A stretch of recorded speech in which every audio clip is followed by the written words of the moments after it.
Hallo, ek gaan maar net vir julle nou 'n bietjie raad gee man. Want hier's mense, hulle sê vir my hulle het nou 'n probleem met muise en rotte.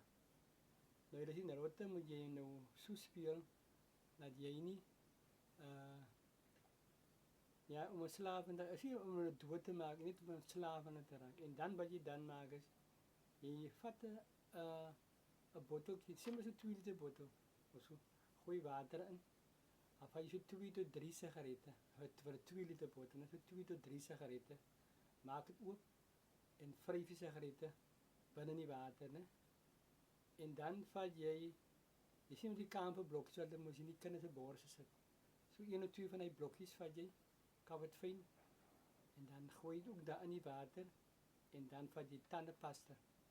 So 2 lepels vol ook daarin en dan skud jy hom lekker. Laat dit so vir 'n dag of so staan en dan wat jy dan maak is dan vat jy daai water en jy spuit dit in 'n spuitbotteltjie. Sip dit eers net, dan jy sip dit dan gooi dit in die spuitbotteltjies, spuit dit om muis op daar wat jy sien die muis is gewoonlik.